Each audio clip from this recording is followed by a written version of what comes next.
Willow Tate fainted in court after losing custody and was transported to General Hospital on Thursday, June 12.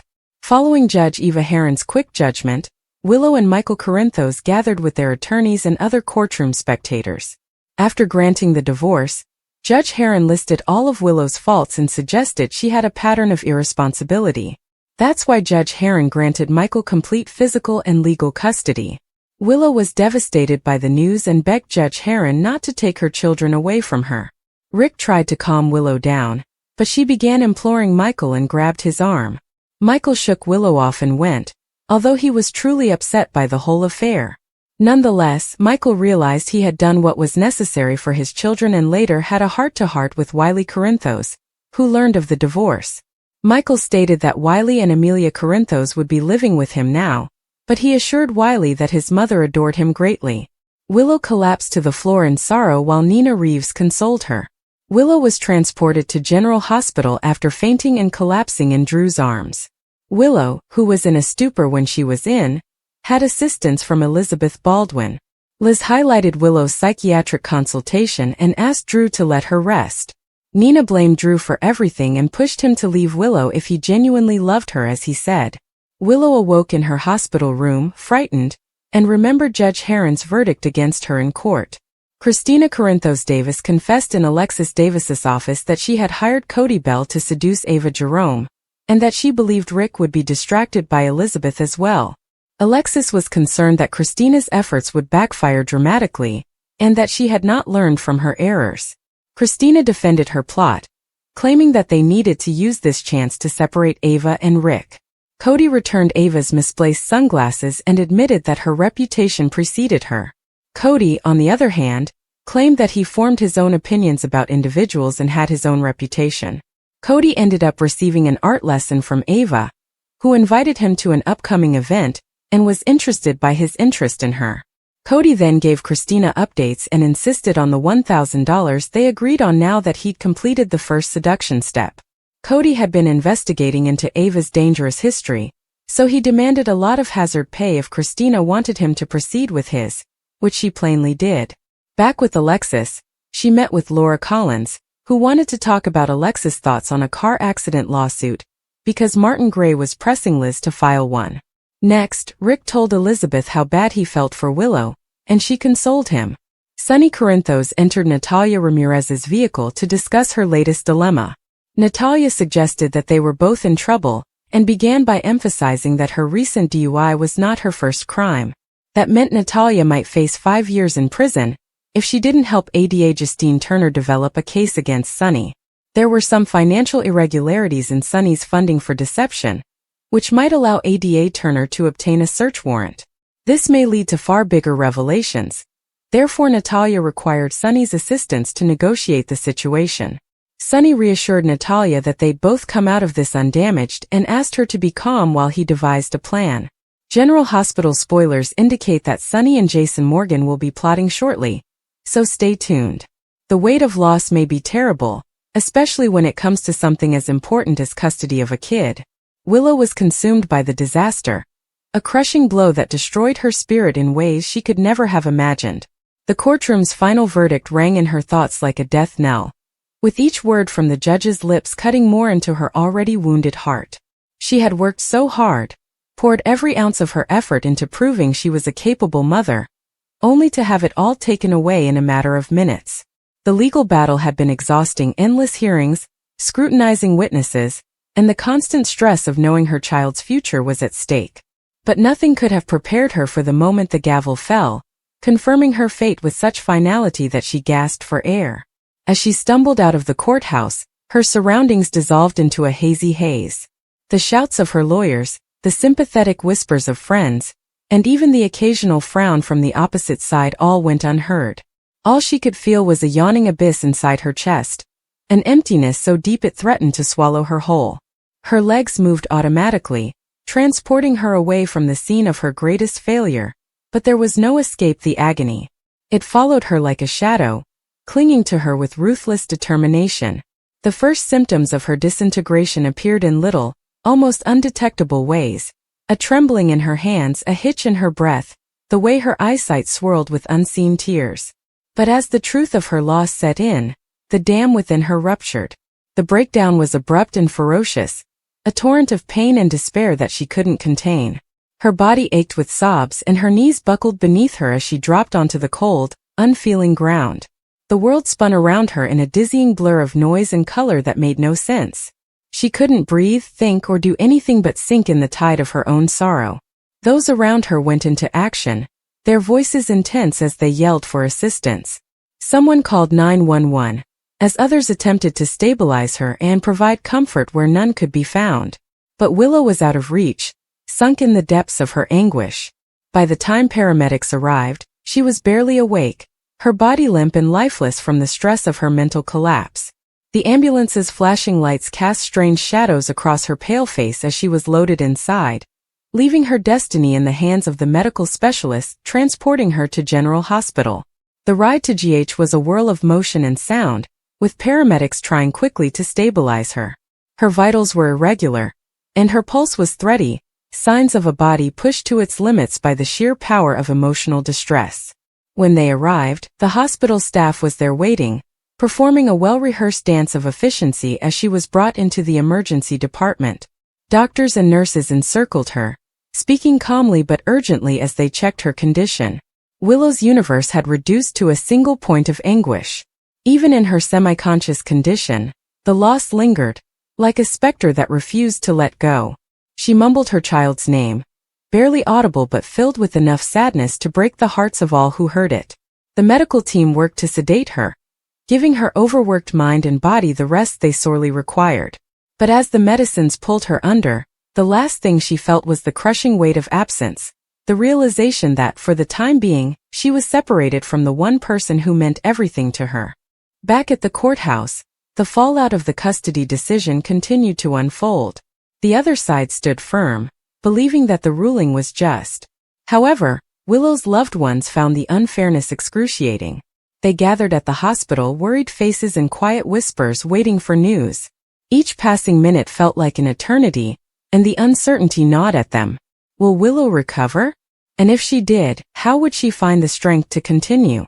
The doctors eventually appeared, their expressions intentionally bland, and provided their update. Willow would be alright physically because her collapse was caused by great stress and weariness rather than a life-threatening ailment. But emotionally, that was another story entirely.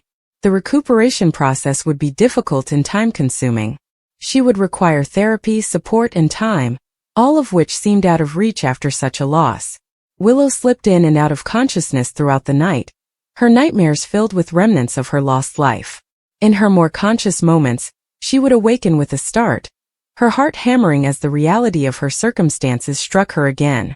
The hospital room, with its clean walls and beeping devices, was a stark contrast to the warmth and love she had previously known.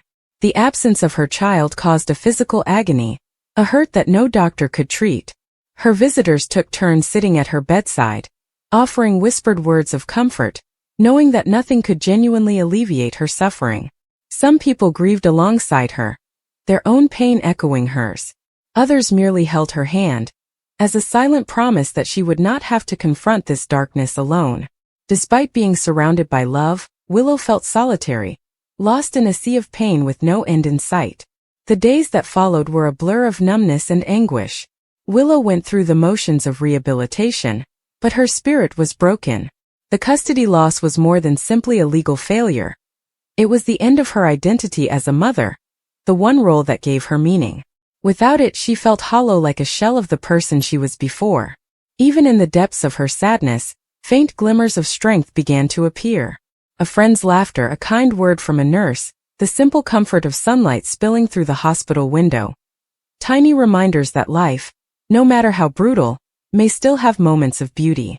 It wasn't enough to restore her damaged heart just yet, but that was the start. Willow was eventually dismissed from GH, and faced the enormous job of rebuilding her life. The legal battle was not necessarily over. Appeals might be filed and fresh evidence provided. But for the time being, she needed to figure out how to get through the discomfort.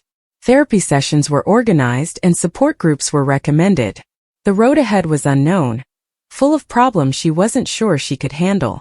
However, somewhere deep within, a spark of determination refused to die.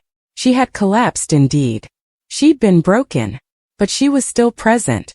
And as long as she was breathing, there was a tiny chance that she would one day make her way back to her child. According to General Hospital spoilers, Kelly Thibault will return to the show. However, it is unknown whether she would reprise her role as Dr. Britt Westbourne or play a new character. Many believe Britt is returning to the canvas, but this presents two challenges for the authors. One is that she was slain by the Hook, alias Heather Weber, after being grazed with a murder weapon filled with snake venom. Britt presumably died in the arms of her mother, Dr. Liesl Albrecht. Second, Britt was diagnosed with Huntington's disease, and even if she had survived Heather's attack, she would have perished by now. If Britt was still alive, there would have been a wild explanation. Britt Westbourne survived the Hook attack, and has been kept hidden by Liesl Albrecht. It's likely that Britt survived the Hook's attack and Liesl took her into hiding when she fell into a coma. Liesl would have to keep this quiet, as she worked hard to ensure that no one knew Britt had survived being poisoned with snake venom. During this time, Liesl discovered an unexpected discovery concerning Britt's health, which changed everything. Britt Westbourne never had Huntington's disease. While Britt was in a coma, Liesl and the doctors she had recruited to care for her might have performed a variety of tests on her to try to save her life. What they might have uncovered was shocking. Britt was misdiagnosed and never had Huntington's. This perplexed Liesl, as she was aware that Britt was experiencing symptoms. Another doctor indicated that Britt's symptoms were psychosomatic, and that she wasn't actually experiencing them. This would gratify Liesl since her doctor may live a long and happy life. However, Britt would still remain in a coma as a result of the attack, and Liesl continues to hope for her recovery. Britt Westbourne finally awakens from her coma. Liesl is overjoyed that Britt has finally awoken from her coma after several years. Britt can't believe she missed so much time and is still alive, as Huntington's disease would have likely killed her by now. Liesl would surprise her by revealing that she had never had Huntington's. The test results were incorrect, and she is likely to live considerably longer than she expected. This development would excite Britt and make her want to return to Port Charles. The surprising news that Britt is alive has sparked amazement, delight, and confusion among those who knew her and the general public. For so long it was assumed that Britt had died, leaving a legacy of pain and unanswered questions. With the unexpected revelation that she is, in fact, alive, many are scrambling to figure out how this could have happened. What caused the original belief that she was dead? How was the truth discovered? So what does this mean for Britt, her loved ones, and those who mourned her? The narrative is as intricate as it is remarkable, including themes of mistaken identity, misinformation, and human perseverance. The first thing on everyone's mind is how such a massive error could have happened. When someone is assumed dead but then discovered alive, there are frequently multiple plausible explanations. One of the most common is mistaken identity. Perhaps there was an accident or incident in which another person was mistakenly recognized as Britt, leading authorities and loved ones to believe she died. In high-stress settings, particularly those involving trauma or limited visibility, identification errors are more common than one might imagine. Another possibility is that Britt was purposely listed as deceased, either by someone else or by her own choice. There have been a few reported incidents in which people chose to disappear for personal reasons and let the world assume they are dead. Whether fleeing danger, avoiding legal difficulty, or simply seeking a fresh start, such disappearances can be precisely planned to leave no trace. Then there's the matter of what Britt knew throughout this period. Was she aware that people believed she was dead? If so, why didn't she come forward sooner? The psychological impact of such a circumstance cannot be underestimated. Living with the knowledge that friends and relatives are mourning your death, while choosing to remain anonymous would necessitate an extraordinary, and maybe extremely troubling state of mind. Alternatively, if Britt was unaware of her suspected death, the realization would have been nothing short of devastating.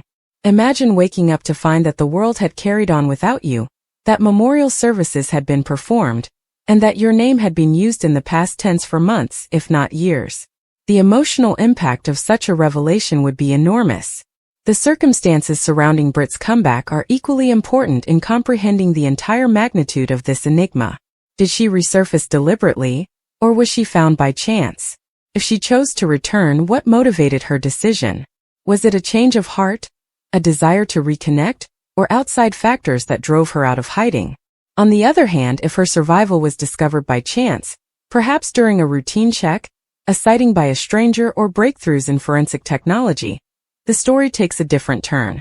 It implies that the truth could have remained hidden indefinitely if fate had not intervened. For those closest to Britt, the emotional roller coaster has been indescribable. The anguish of losing someone only to have them unexpectedly return is something few people are equipped to deal with. The initial mourning process would have been terrible enough, with friends and family going through the stages of grief, conducting services, and attempting to move on. To later discover that their loss was not real causes a particular type of trauma. Relief and delight are clearly the dominating emotions, but they may be accompanied with wrath, betrayal, or uncertainty. How could they have been misled? Why did it take so long for the truth to emerge? Following such an event, all people involved would need to be extremely patient and understanding in order to rebuild trust and re-establish relationships. Aside from the emotional implications, Britt's story raises larger problems about how missing persons and death investigations are conducted. Were there any errors in the initial investigation that caused this misunderstanding to persist? Could better protocols have avoided such an error? Many governments need stringent measures to certify a death, such as forensic evidence, dental records, or DNA testing, particularly when the body is not readily recognized. If these processes were skipped or mishandled, it indicates systemic faults that must be addressed. Conversely, if all protocols were followed correctly and the error still occurred, it demonstrates how fragile even the most comprehensive systems can be. The media's influence in this saga cannot be underestimated. In today's digital age, news spreads quickly, and retractions or corrections frequently receive less attention than original reporting. If Britt's death was extensively publicized, the retraction may not reach everyone who heard the original account, leaving some individuals with a persistent false impression. Furthermore, the spectacular nature of such cases can result in intrusive monitoring, with Britt and her family put into an unwanted limelight. The public's infatuation with back from the dead stories can sometimes mask the very real human emotions at work, transforming a highly personal struggle into a tabloid spectacle. There are also legal concerns to consider. If Britt was pronounced dead in absentia, her legal status would have to be reinstated, which may be a difficult bureaucratic process. Assets may have been dispersed, marriages dissolved, and insurance claims paid out. Untangling these legal tangles could take years, and may never entirely restore what has been lost. There is also the question of who can be held accountable for the misinformation. If negligence was a factor in the fraudulent death report, lawsuits could ensue. On the other hand, if the error was truly unavoidable, the emphasis may turn to improving procedures to prevent similar instances in the future.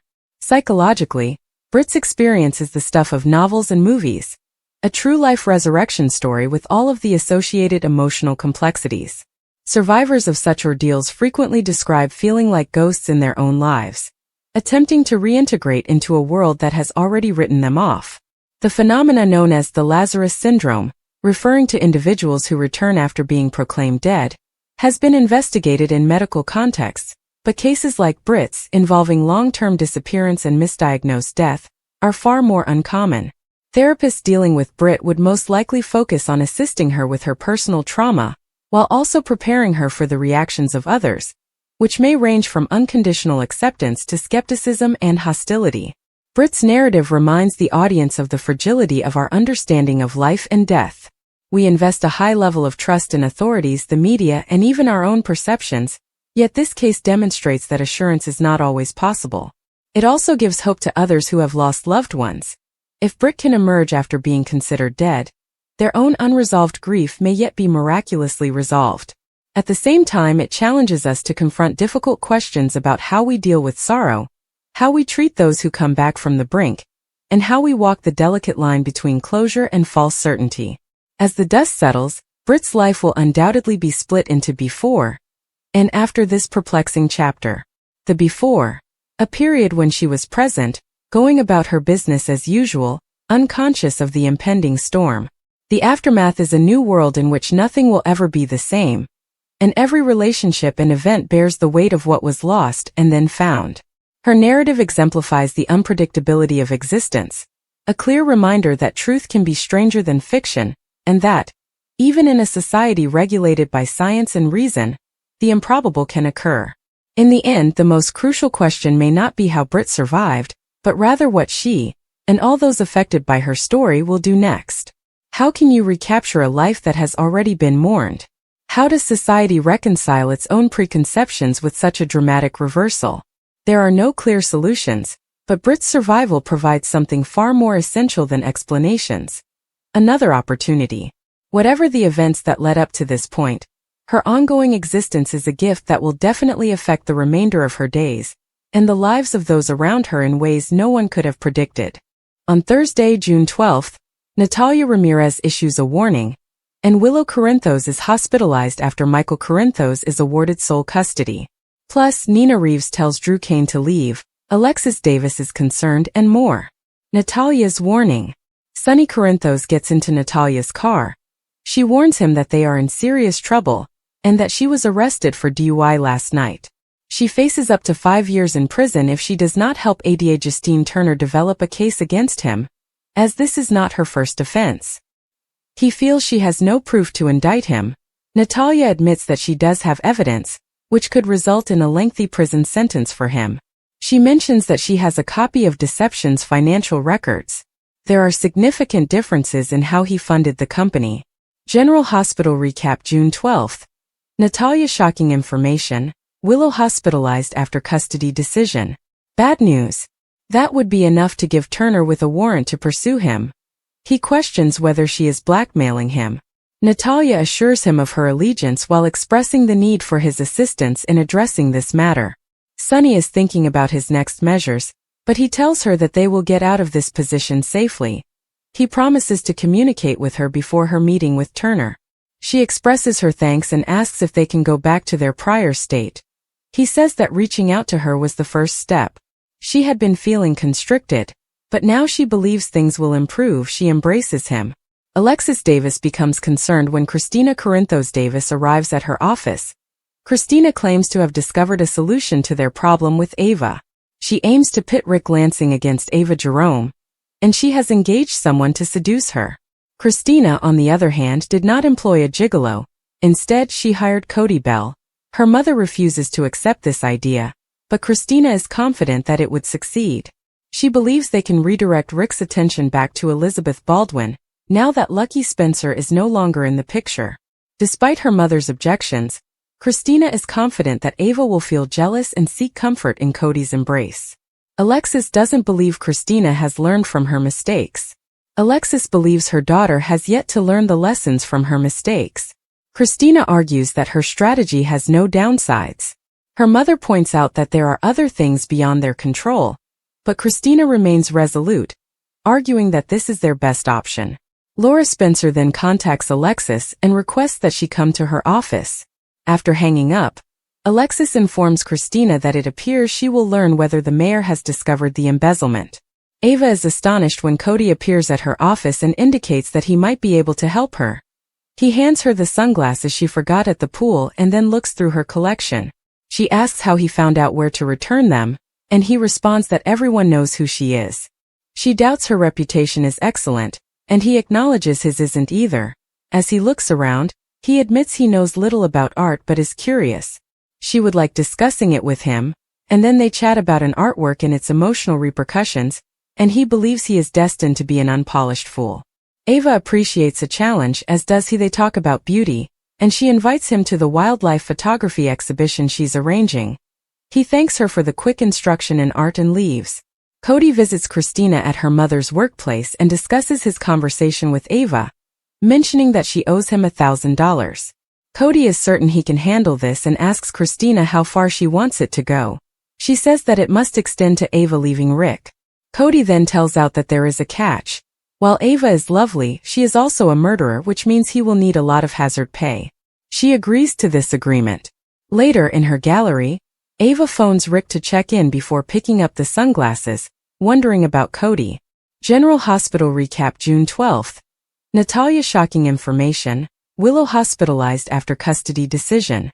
Liz and Laura meet in the mayor's office, where Liz apologizes for pushing Lucky to leave town. Laura does not hold it against her. She appreciates that the nurse recognized her kid's true needs. While she treasured having him around, her son will find greater joy in helping others.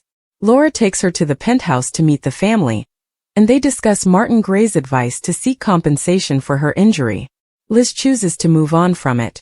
After she departs, Alexis enters, and the mayor informs her that Martin is pressuring Liz to submit a claim for her accident. Laura notes that Liz isn't very interested, but asks if the lawyer believes Liz has a strong case. If so, she may get Liz to consider it. Alexis then exits. Verdict read: Michael Corinthos, Carly Spencer, and Jason visit Diane Miller at the courthouse. She admits that Michael's involvement with the lady who gave birth during the hearing likely exacerbated his condition. Willow tells Rick, Drew, and Nina Reeves that she saw Michael in the park. They hardly had time to talk before being brought back. Michael and the others entered. Jason promises him in hushed tones that if necessary, he can be airborne with the children within minutes of the hearing. Michael is given custody.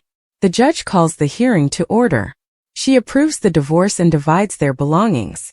The judge notes that Willow has often relocated her children, including across state lines, and has made no attempt to encourage communication between the father and the children. Willow has showed continuous and frequently illegal neglect of her children, whilst Michael has demonstrated the opposite behavior. The judge grants Michael complete legal and physical custody, prompting a collective scream of amazement throughout the room. Rick needs to explain to Willow that she has lost. Willow stands up, begging with the judge and imploring Rick to appeal the judgment. Willow collapses from shock. Willow screams, begging that the kids be with her and crying out that this is unjust. She gasps and trembles, pleading with Michael to warn the judge that she has erred. Diane leads him away. Mommy! Willow screams as she falls into Nina's hug. She shakes and weeps, and Drew and Nina assist her out of the room. You promised I would win, she stammers to Drew before fainting. Drew reacts as if he is surprised she would lose her cool-like way. Michael hates Willow's breakdown, but now he has to tell his children they won't be able to see Mommy for a long time. In the hallway, Michael explains how painful it was to witness Willow break down like that. He recalls Willow's behavior when he initially arrived at Carly's with her and Jason. He struggles to link the lady he married and fell in love with to the one he recently divorced. They hope this serves as a wake-up call for her. Michael needs to figure out how to explain to the kids that they won't see their mother for a long time. When he comes outside to speak with Wiley, Carly and Jason are relieved that Michael did not have to flee. They don't know if Willow will recover from this, and they blame Drew entirely. Michael breaks the news to Wiley. On the patio, Michael informs Wiley that he will not be allowed to see his mother for a time. They adore him, but have concluded that they cannot remain married. A judge has ordered that he and his sister live with him, but he tells Wiley that his mother loves him. Naturally, Wiley is sad, but appears to understand that it may not last long. It would have been far worse if he had witnessed his mother faint, as it would have triggered memories of her disease. General Hospital recap June 12th. Natalia shocking information, Willow hospitalized after custody decision. Willow is hospitalized. Nina rails at Drew. Liz brings Willow to the hospital and takes her to a room, while Nina confronts Drew for causing Willow to lose the children. Liz returns after making sure Willow is comfortable, and she explains that she has requested a mental consultation. Rick enters and tells Liz how dreadful the situation with Willow was. He has never felt so bad about losing a case. She grabs his hand. At the same time, Nina tells Drew that if he really wants to assist, he should go because he has stolen her children away. If he loves her, he should leave now and never return. In the meantime, Willow awakens in her room and recalls losing custody. The courtroom was tense as the judge's gavel struck the wooden floor, its harsh sound echoing across the nearly silent room. The custody decision had been made, and the consequences will be felt in unexpected ways by everyone involved. Natalia remained transfixed, her hands trembling as she grasped the documents that would permanently change her future, and Willow's. The judge's words echoed in her ears, a harsh, unfeeling verdict that dashed her expectations. Across the room, the opposing party wore grim smiles of enjoyment, completely oblivious of the impending storm.